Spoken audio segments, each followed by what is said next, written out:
3, 2, 1. Hi, I'm Mama Brownie. I am Baby Brownie. And this is Unfiltered and Undiagnosed.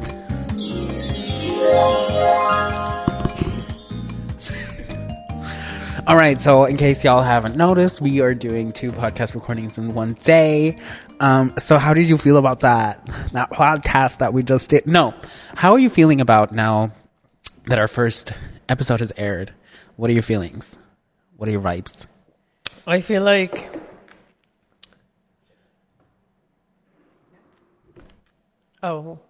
It's recording.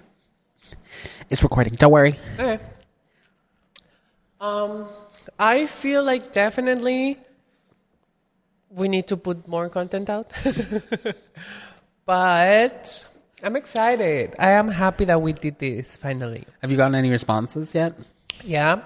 People are like, I can't with you. You're so funny. Uh-huh. Mm-hmm. Or like, yeah, we want more. Which I hope people also see this as an opportunity to tell us what they would want us to talk about, or, you know, if you want to like give us some comments or questions, or maybe we can do a Q&A in the future. I don't know. But I got one response, and it was, y'all are all over the place. who was this? And I said, yeah, that's why. That's the point. That's why it's called Undiagnosed. And Unfiltered. Yeah. Who it was? We talked about this person today already. And the person listening, you probably know who you are. And yes, we talked about you. And oh my God. Is it the fair enough person? No, it's not the fair enough person. Anywho, I will tell you later off camera. Yes. Let's get into the topic of the day. What's the topic of the day? It's a topic. It's a topic that we can relate. Or maybe not. Do you relate? What's the topic? The topic is privilege.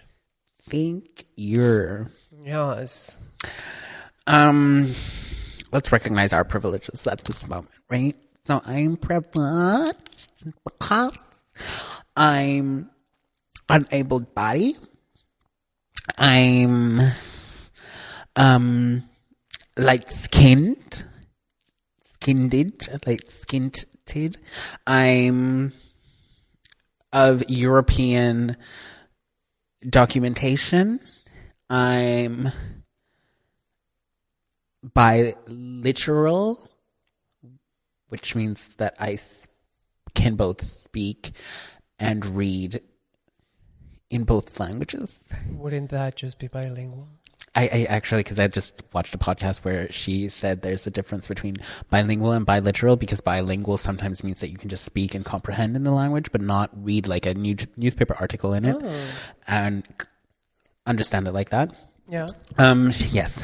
Yeah, those are my 3 privileges. ATM. What about you? My privilege is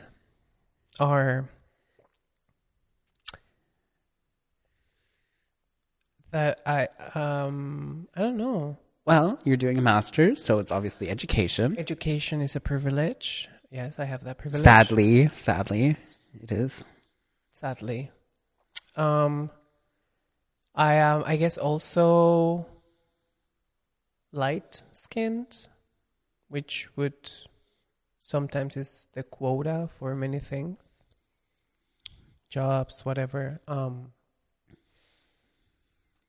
And I wouldn't say financially stable, but with possibilities of affording food, a house, you know, not a house, but like yes, not speak a house. it into existence. yes, a house. But you know what I mean, like an apartment, being able to eat every day. I mean, there's no shame in being in the privileges that we do hold, you know?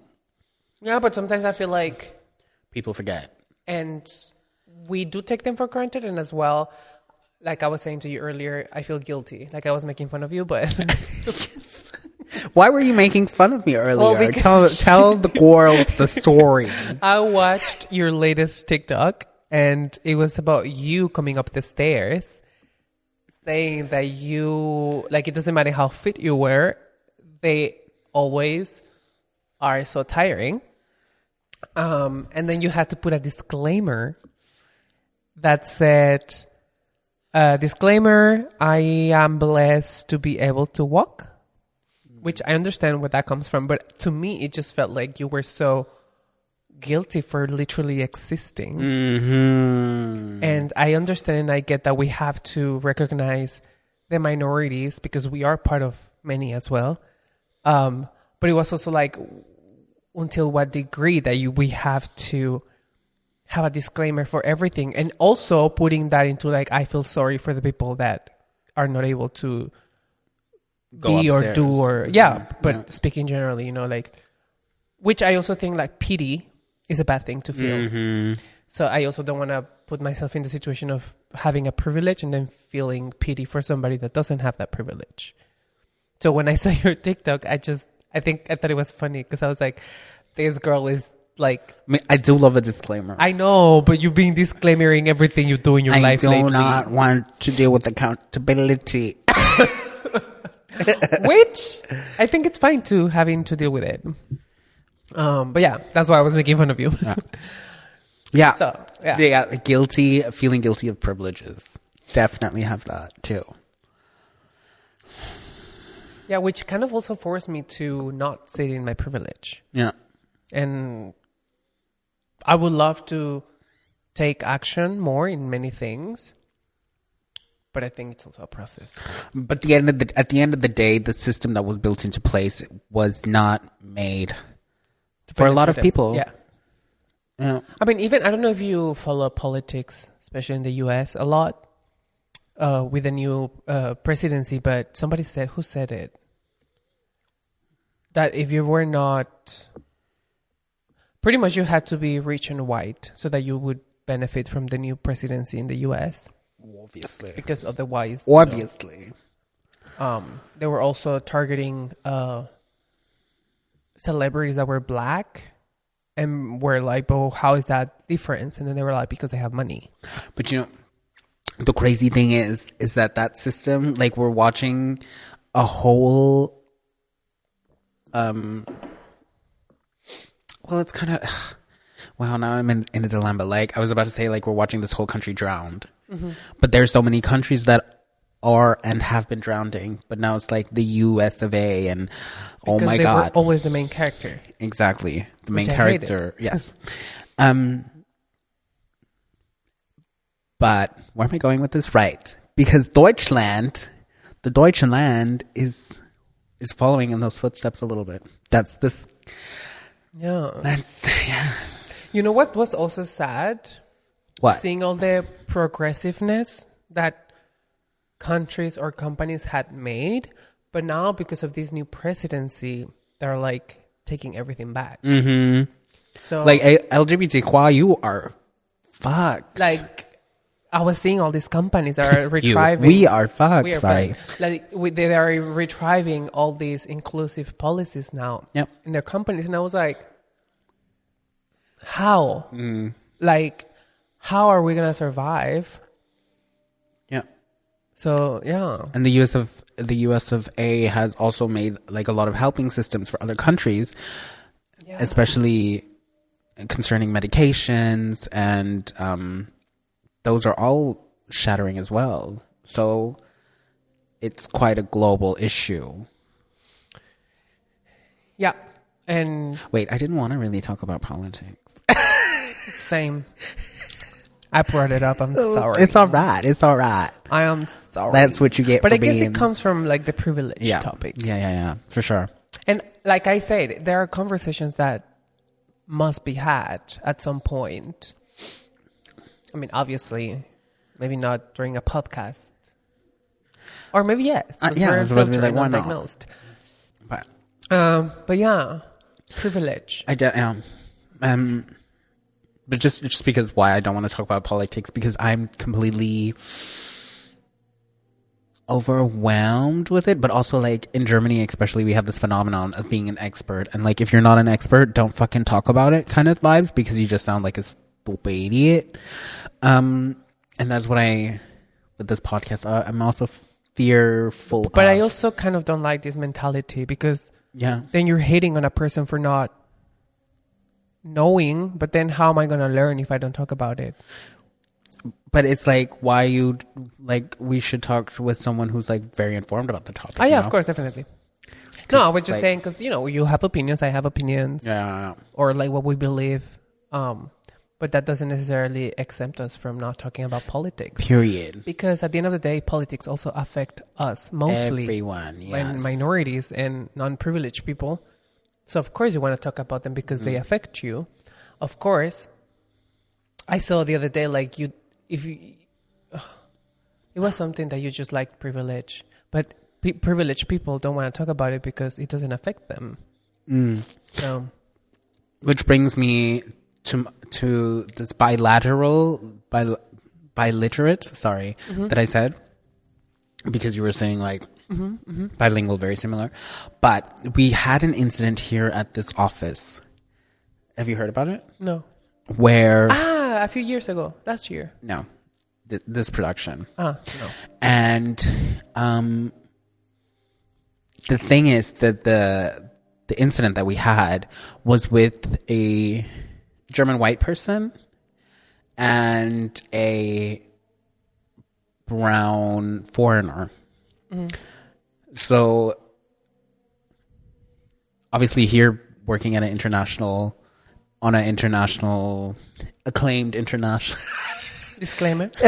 acclaimed international production site, speaking English is very common. However, just because it's international doesn't mean that everybody speaks the same amount of English or the same quotations good, accent free, understand, like and then this one white person said to the other person, after he was screaming, the white man said, "You people like this kind of stuff, don't you? Whoa. This is what you like, isn't it?" I did not know about this. Yeah. With our people. With one of our people. I'll tell you the details later. But what, this person working with us? Yes. Not the other person. No. Well, they work here in one of the departments. I don't want to say. Oh no, they work in the sound department. I'm going to say it. They work in the sound department, and they kicked us out of a studio. And after we were kicked out, the studio was not used. We were just kicked out because the person didn't read the email. But what did he mean by you people love this kind of stuff? I don't know. That clarification was never made.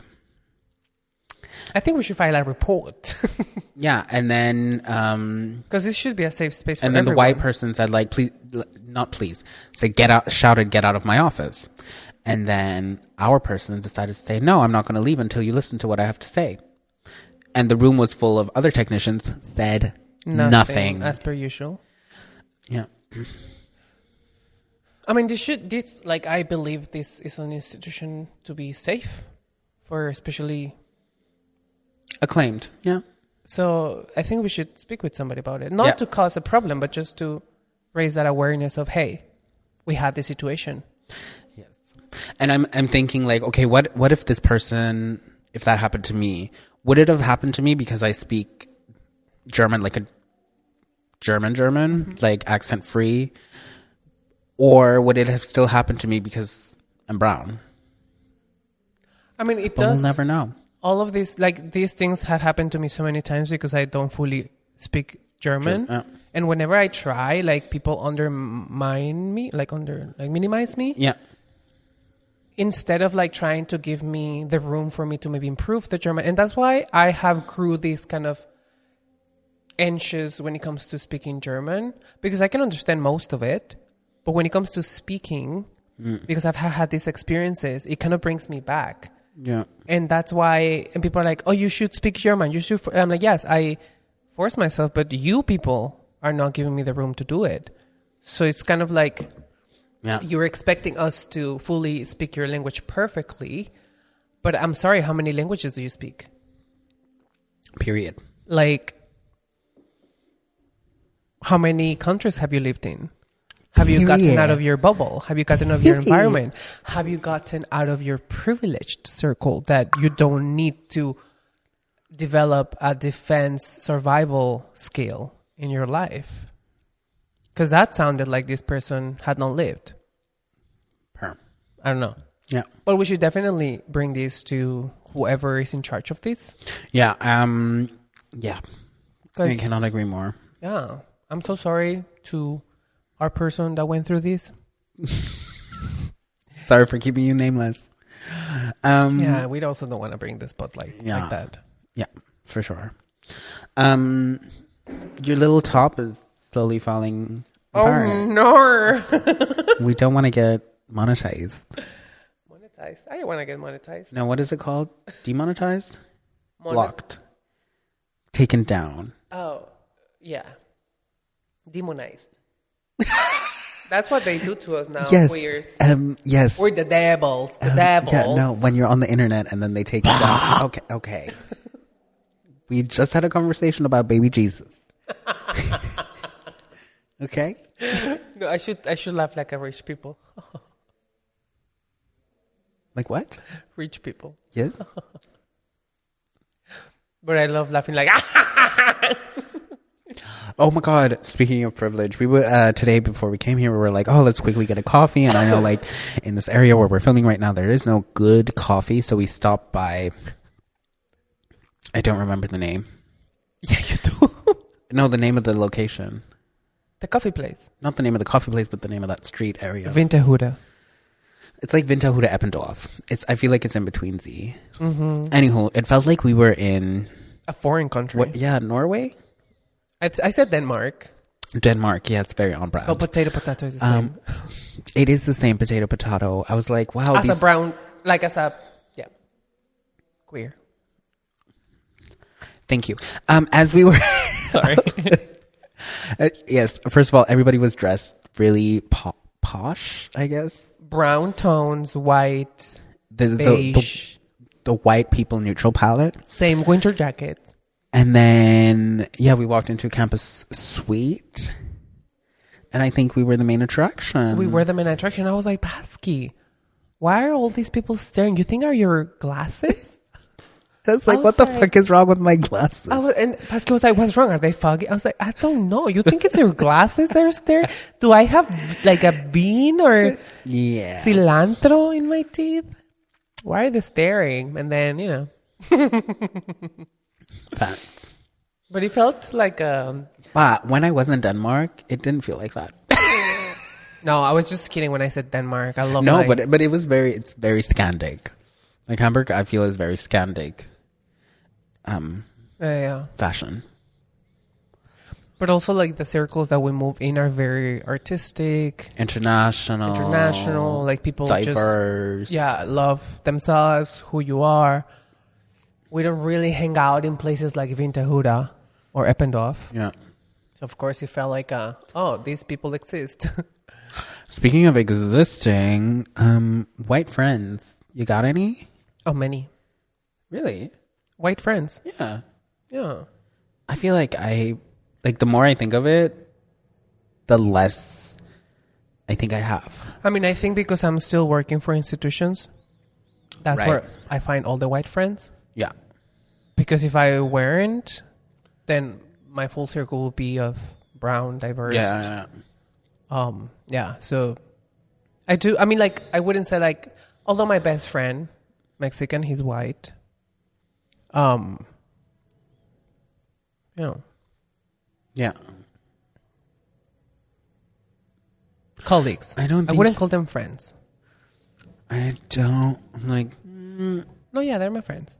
I don't know. Yeah. Point gotten. Point accomplished. Don't worry about it. Don't worry. I'm not judging you with your privileged white friends, okay? It's all right. Yeah. But I also feel like there is such a difference between being an immigrant or being a person who's lived outside of Germany and not white. Wait. Wait. What? Ah, Time perfect for a time. commercial. Let's go, commercial girlies. Yeah, nice, so good, gorgeous, fantastic, absolutely amazing. You're doing the best you can. I love it. Yes. Yeah, cool. Hi, my name is the Schmidt, and I sponsored today's episode. Follow me on the__Schmidt_photography to stay up to date with my latest works. I'm so happy that I could be a part of this beautiful podcast. Mama Brownie and Baby Brownie, unfiltered and undiagnosed. Stay tuned, support, share, and follow us. Bye. Oh my God, welcome back. What was such a good cuties. commercial. Oh my God, I can't get over them. I can't. So what I was saying. Okay, BIPOCs in Germany with who have lived in another country also have like a different, are just different than BIPOCs who lived and grew up in Germany. Oh yeah, definitely. Yeah. I mean, obviously everybody's fucking different. What am I fucking saying? I don't even know. I think it's also like, I forgot what my point was as well. no, I think maybe. You think maybe what? You mean something along the terms of perception and perspective? Yeah. Period. Okay, cool. What? I was just checking if I spat on my laptop, but I didn't. Yeah, no, I also think. Which privilege is such a weird concept if you think about it. Like, who decided that certain human beings would be more, like, put at the top of the pyramid? It's the people that invented the systems. Exactly. Which people don't, I don't know. People don't believe it's true. Some people think we're crazy. Who? White people? No, because I remember, story time. Story time. I remember when I was still employed in Hamburg. Wait, let me press the random button. Story time. What's the purple button? Isn't that the ding ding? No, that's a pink. Well, we'll find Do you want out. to turn it off? It'll go off. No. You have to turn okay. When I was still working in Hamburg, I remember like trying to have these conversations with people, but then they would just like, like, that's not true. What do you mean? Everybody's equal. I see no color. Or this kind of things. But I can only imagine which people you were talking to. Whites. Yeah, because that was the environment that I was mostly in. Yeah. So it was crazy to me that they did not see it like that because it benefited them. But then I know some white people that are fully aware. I want to check if people can hear this music. Okay.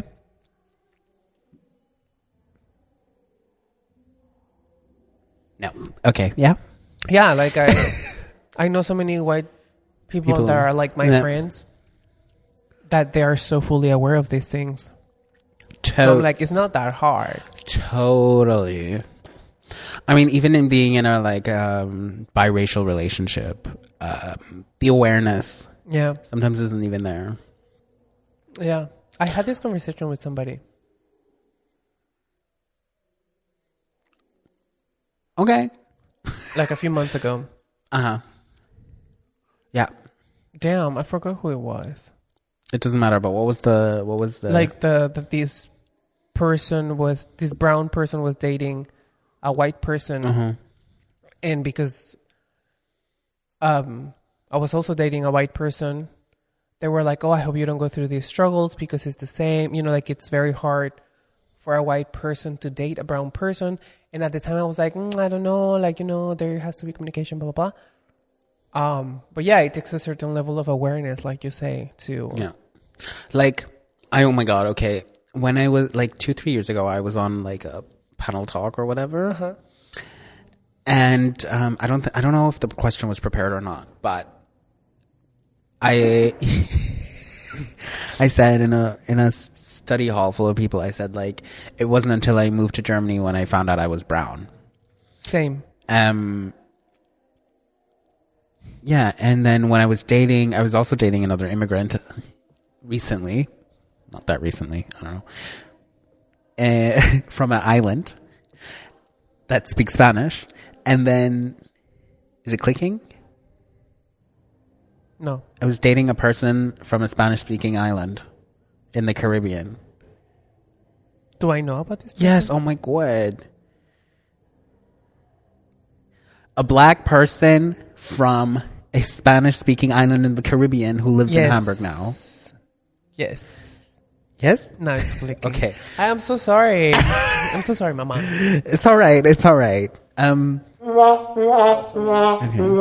We were dating, and then because I think it was the first time I was dating BIPOC in Germany who has recently migrated. And we were having conversations about racism and what it's like, especially for him as a black man. And now he also started working in a field where he's exposed to many people with language being sexualized and all that stuff. We had the same conversation. Yeah. And I was like, I don't want to say I was happy, but I felt understood. Or I think he felt understood, and I felt like I could understand what he was saying. Yeah. Which I haven't had in my past relationships because they were predominantly white. Yeah, when I met with him, that was something that he also was like, I have so much to thank to you guys because you brought such awareness that I didn't know before coming to this country. I had no idea these things would happen.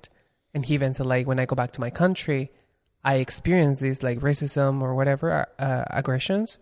And I'm so aware. And most of my friends, family are not aware. Yeah. Which is so interesting. Yeah. It's crazy.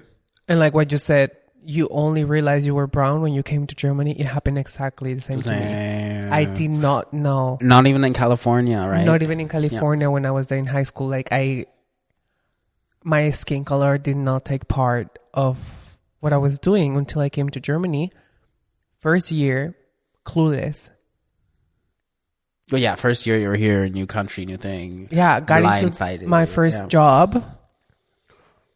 And then I started to realize. And I was like, damn. That job was literally there for you. Yeah, but it was like, I don't want to say like a reality check, but it was like it's part of growing up. I wouldn't say growing up because there's so many people that grow up and... It's part of growing up in Europe, I would say. I don't know, but it was... Like, I think it hit me in the way of, damn, I am part of this group that I know I will not have the same opportunities as many of my peers. I will not be able to live the life or the dream that I want because of my skin color. And let alone... Disclaimer, I'm not that dark, you know, but I still knew that it wouldn't take me far. Yeah. And it kind of, I think most of my depression came from realizing that, you know, There's no way. Yeah. Like I was like, why am I here? Yeah. Also. Yeah. In the whole of Germany, just because we were in the theater bubble, like there's only one black male director. In a small town called... In Germany? Yeah. Oh my God, I forgot the name of the town. Where did Aurelian work again? Who? Halle? I have no idea. Aurelian, your ex-roommate who was hiding a girl in the closet. Yeah. Okay. Sorry, I had to bring in the whole backstory. What's her name? What's the name? I don't know.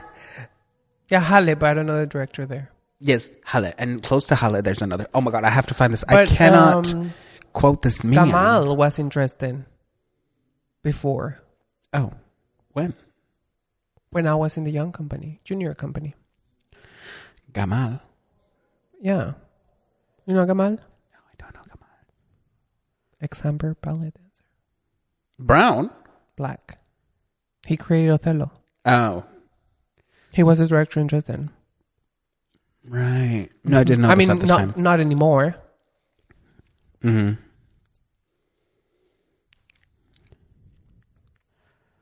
Fuck me. Why can I not think of... Anyway, you got my point. Well, Yeah. that was the only black director that I knew at the time. Even before, yes. I never knew about this. Which I don't know if this is problematic of me to think, but whenever I see that there is a brown or a black person working in a theater in the offices or whatever, I'm like, oh damn, you work there? Like, as in like... Congratulations, or in as like, how are you still working here? No, as in like, I didn't know there were brown people working in the field that were not dancers.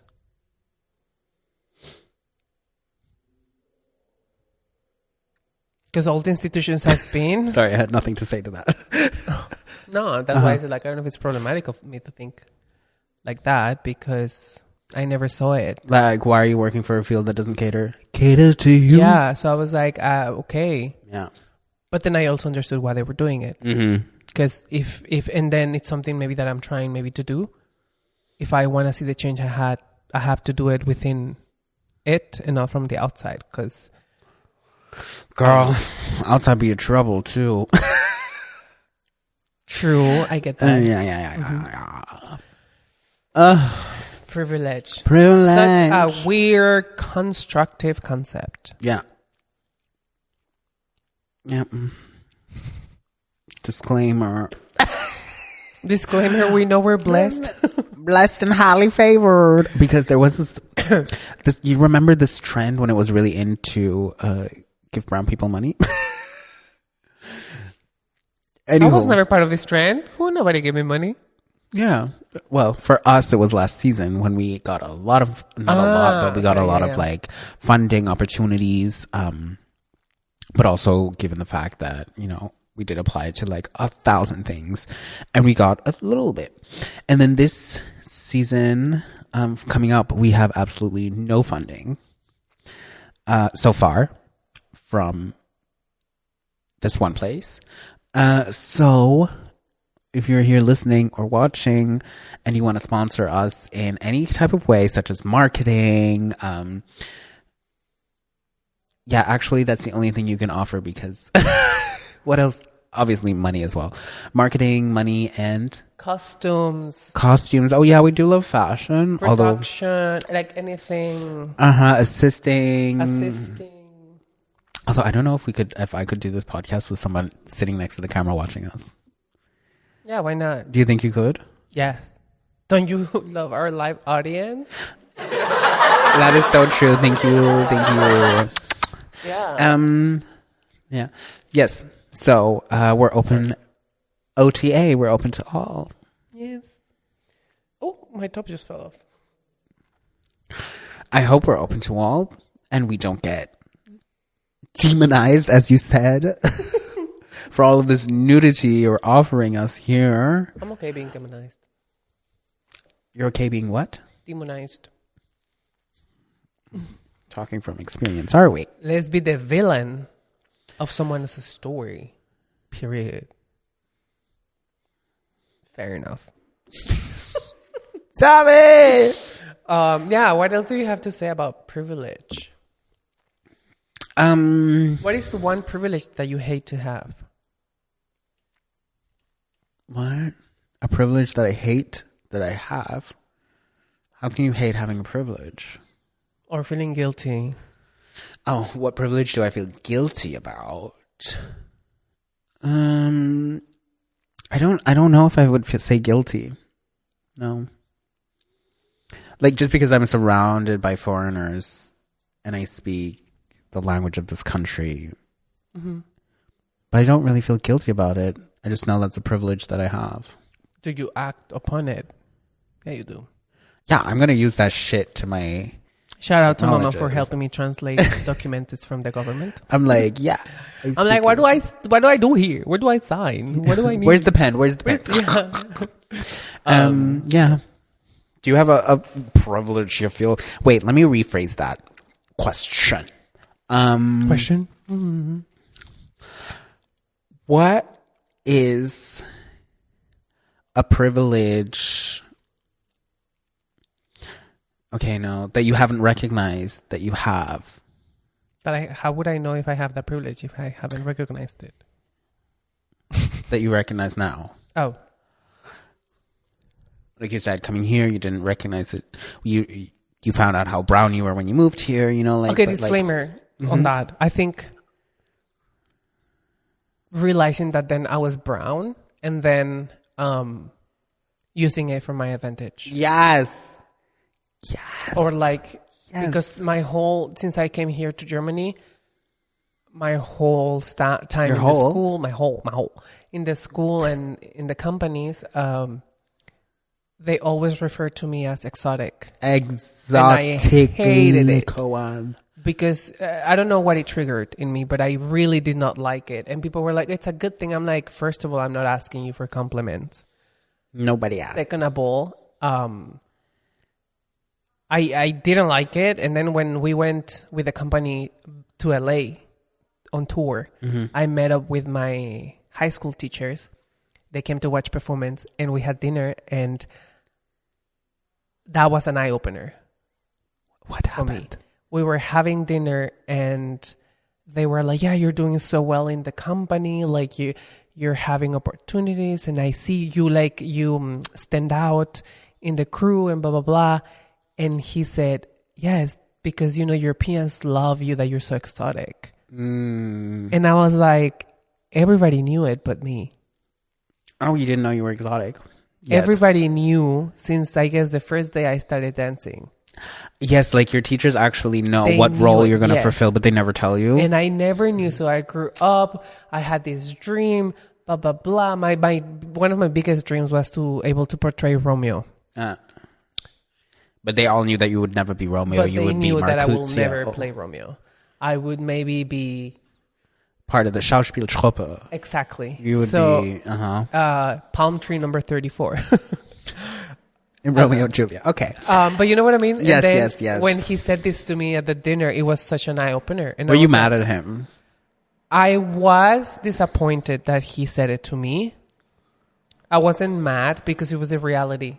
And so that eye-opener, literally at that table, I was like, I have to stop hating that because that's myself and I can change that.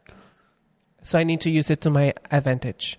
So now, like what I was saying earlier, now that I started to freelance, if people want to book me, want to work with me, they will work with me under my terms. Yeah. Like you're like, yeah, I'll be exotic if you pay me the exotic payment. Exactly. I'll be like, if you want me to be that exotic, hyper, how do you say? Femme, flamboyant. Or because weirdly enough, I always get cast in like very masculine roles. So I'm like, if you want me to be that, because it's also something that, you know, I will do it, but under my terms, you know, respecting who I am, my body and everything and the industry. And so that brings me to something that maybe I feel guilty for, being in the fine arts. Because now seeing a lot of my friends that are freelancing that maybe don't come from the fine arts or like the theater life, it is such a struggle to be able to create or to put things out there just to be seen as artists. And that is a privilege that sometimes I feel guilty for. But then I remind myself that if I'm in this field, I can maybe in the future do something to help them or to maybe open a door for them. I don't know. But that is something that I feel guilty that, I don't know, I have it easier in that sense than some other people.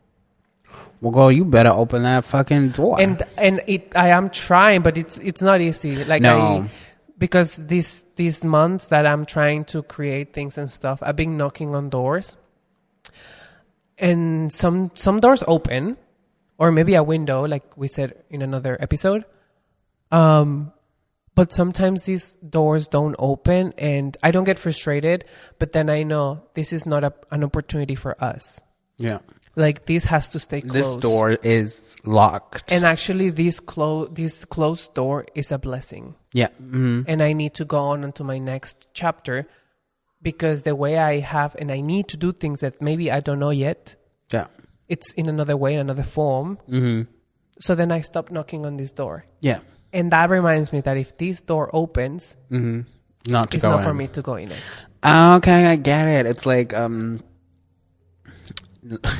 me bring in another metaphor to your metaphor. It's like a burnt bridge that was rebuilt. Yeah. But it's not for me to cross because I already built my other bridge. Amen. That it's for me, that I'm going to take my people. Where my people at? Where my people at? I get that.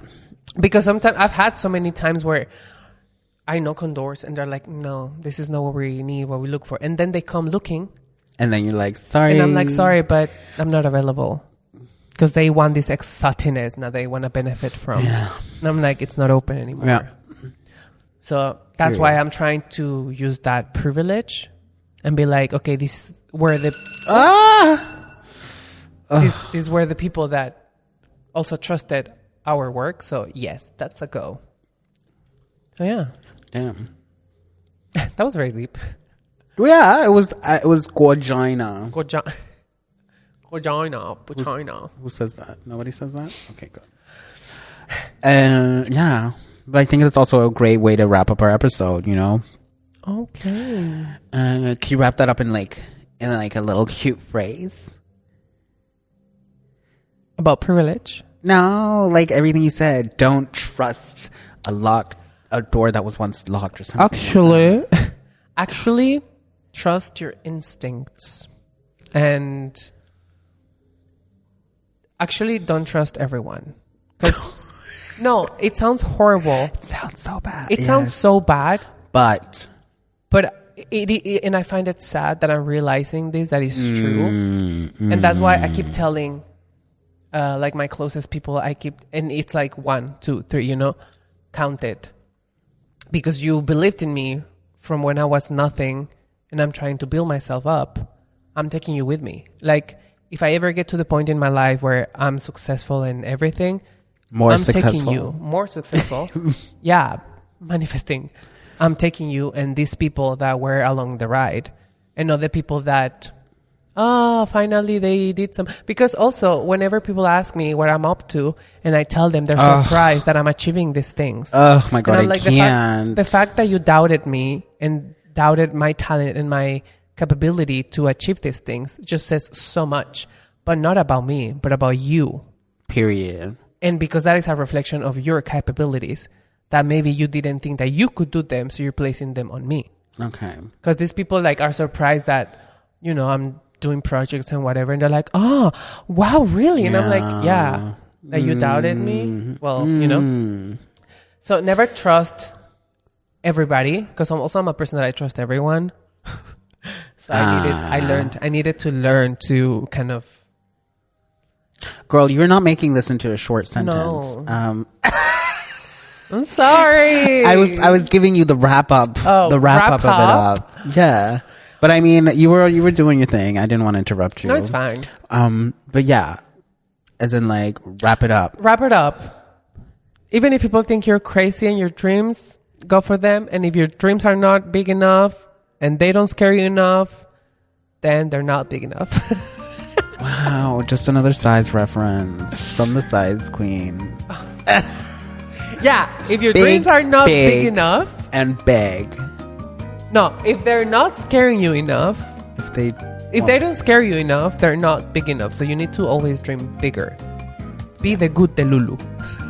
Be the good Delulu. I like that. I'll take that one. Be the good Delulu. I would put that on a shirt.